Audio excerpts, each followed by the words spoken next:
The story began on a stormy Boston night, when the rain hammered relentlessly against the glass towers that cut through the skyline like steel blades.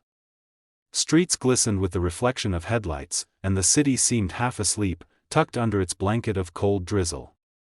Inside one of those towers sat Callum Frost, the CEO of Frost Utilities, a man whose name had become synonymous with precision, ambition, and emotional distance. He was known for his relentless pursuit of perfection, a man who built an empire from nothing but grit and intellect, yet kept everyone at arm's length. His office was immaculate, the view commanding, but it always felt like a fortress, cold, silent, efficient. That night, Callum finished his last conference call long after his staff had gone home. The boardroom lights flickered off one by one, leaving him alone with the faint hum of the city below. He loosened his tie, grabbed his coat, and stepped out into the night, exhausted but alert as always. The rain had turned into a steady downpour by the time he reached his car. Driving through the city's empty streets, his mind drifted to the never-ending cycle of meetings, reports, and results. He told himself that loneliness was the cost of greatness, that emotions were distractions. But fate had its own plans for that night. As he waited at a red light near the industrial district, a flash of movement caught his eye. A woman huddled under a broken bus shelter, soaked to the bone, holding what looked like a child wrapped in a blanket. The storm lashed at her with no mercy, the wind almost tearing the thin fabric from her hands. For a moment, Callum looked away. People in need were everywhere in the city, it wasn't his responsibility. But then the woman adjusted her grip, and he saw a tiny hand slip out from beneath the blanket, pale and trembling. The baby coughed weakly, the sound barely audible over the storm, yet somehow it cut through the noise of everything else. Without thinking twice, Callum pulled his car to the side of the road and stepped out into the rain. The woman flinched when he approached, clutching the baby tighter. Her eyes were wary, her lips trembling with exhaustion. "I'm fine," she said quickly, though her voice cracked. "We're waiting for the bus." There was no bus in sight. The schedule posted on the shelter was smeared with water, and the streets were deserted. "There won't be any buses at this hour," Callum said, his voice even, practical. "You'll get sick standing here." She shook her head, clearly unsure whether to trust him. He pulled off his coat and offered it to her. "Take this," he said. "Just for the baby." She hesitated, then finally reached out, wrapping the thick fabric around her child. "Thank you," she murmured. "It's okay," he said, glancing down at the small face peeking from the folds of the coat. "You should both be somewhere warm." When she didn't reply, he added quietly, "Look, I can give you a ride. You don't have to tell me anything. Just somewhere safe." The woman's shoulders slumped as though every ounce of strength had drained out of her. She looked at the baby, then at the rain, and finally nodded. "All right," she whispered. Inside the car, silence settled like a fragile thread. The heater hummed softly, and the woman stared out the window as if afraid to exist in such comfort. "Where to?" he asked. "East Pier," she said. "The old apartment building near the river." He nodded, driving carefully through the slick streets. At a stoplight, he glanced at her reflection in the windshield. Her face was young but tired, her cheeks hollowed from worry. The baby stirred, and she smiled faintly, brushing the child's hair with infinite tenderness.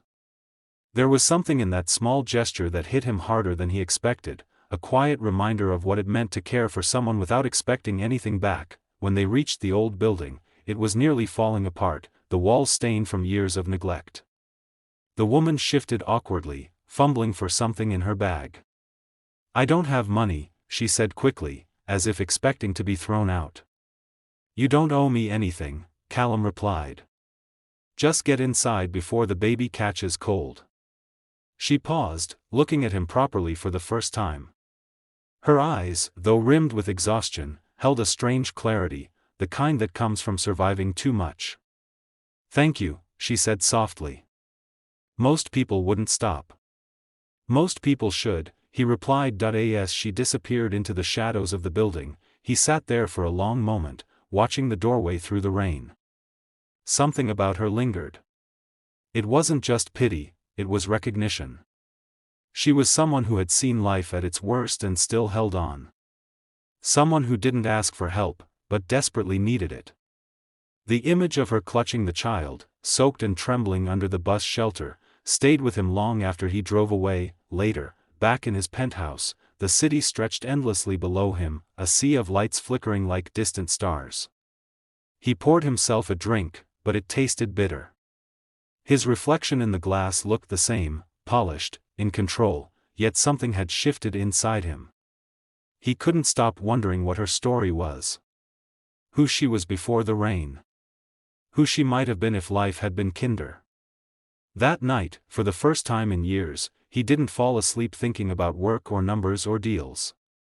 He thought about the woman with the baby and how easily the world overlooks people who are just trying to survive. The next morning, the storm had cleared, leaving the city washed and shining. But Callum Frost felt a restlessness he couldn't explain.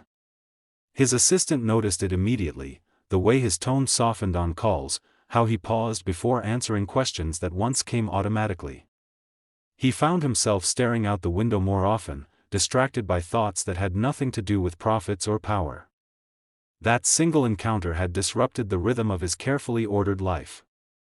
It was as if he'd been reminded, against his will, that the world was bigger than his corner office, that there were people out there fighting battles he'd never have to face, that he didn't know it yet, but that rain-soaked night was the beginning of something that would upend everything he thought he understood about success, compassion, and purpose. In the quiet hours before dawn, when the city still slept, Callum Frost had done something completely uncharacteristic of himself. He'd stopped for a stranger. And in doing so, he had unknowingly stepped into a story that would transform not just one woman's life, but his own. The next few days passed in a blur for Callum Frost, yet his mind kept circling back to the same image, the woman and her baby huddled under the rain. No matter how many meetings filled his calendar or how many contracts crossed his desk, that night clung to him like a quiet echo he couldn't shake. There was something about her eyes, tired but brave, wary but kind, that had left a mark on him deeper than he cared to admit. He'd spent his entire life building walls around himself, believing that control and composure were his greatest assets. But now, for the first time in years, he found those walls cracking in the quiet moments between his busy schedule. He began noticing things he used to overlook: the homeless man outside his building, the single mother struggling with groceries at the corner store, the exhaustion on the faces of the people who worked for him.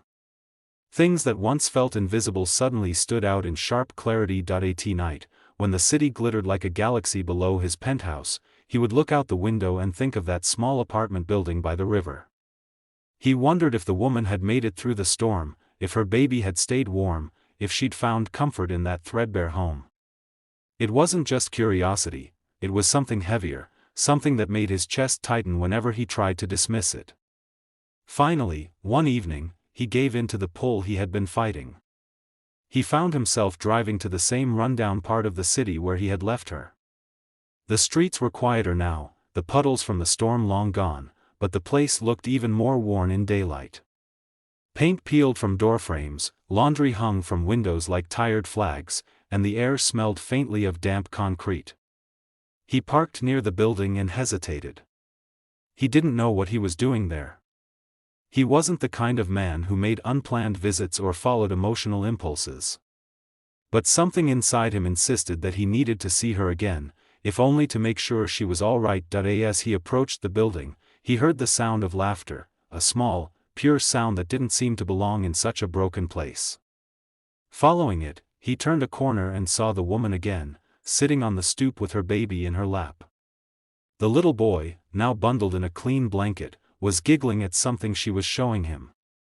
Her face was different this time, still tired, but lighter somehow, her smile faint but real.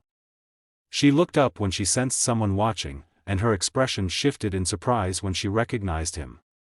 "You," she said softly, standing quickly. "What are you doing here?" "I was in the area," he lied automatically, though they both knew it wasn't true.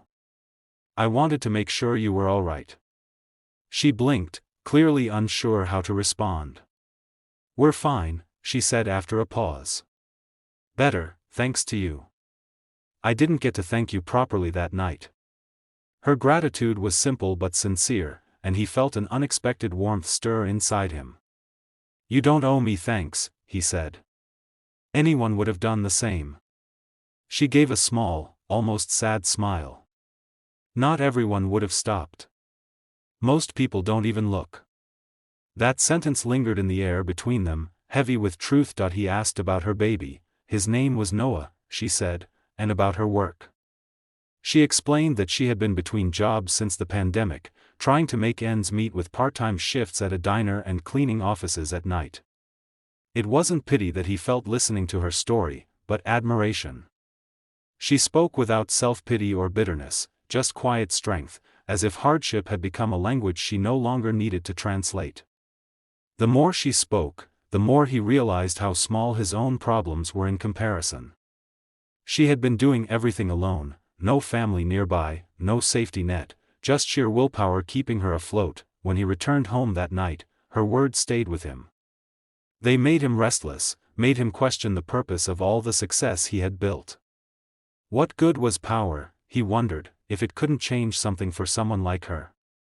That thought haunted him until he finally decided to act on it. A few days later, without telling anyone, he contacted one of his company's charitable branches, a division he had established years ago mostly for tax incentives and publicity, and instructed them to quietly allocate funds for housing repairs in the East Pier area. He didn't mention her name, but he knew she would benefit. It was a small gesture, but it gave him a strange satisfaction he hadn't felt in years. Weeks passed, and he found excuses to visit the neighborhood more often. Sometimes he dropped off groceries, pretending it was for a community outreach program. Other times he simply drove by, telling himself he was checking on the progress of the renovations. But deep down, he knew he was drawn to the woman herself, to her resilience, her quiet dignity, and the way she carried herself despite everything she'd lost. She reminded him of something human he had long forgotten, the simple act of caring without expecting anything in return. He drove away. People like you don't usually see people like me, she said. But you did. That means more than you know. That night, as the city lights blurred past his windshield, Callum realized that she was wrong about one thing. It wasn't that he had seen her, but that she had made him see himself. For years, he had been living like a ghost in his own empire, surrounded by success but starved of meaning. Olivia and her child had reminded him that there was still something worth feeling, something worth fighting for beyond balance sheets and stock prices. That he didn't know what would come next. He didn't know if their paths would cross again or if this connection would fade like so many fleeting moments before. But he knew one thing with certainty: something in him had changed forever. And for the first time, he welcomed that change.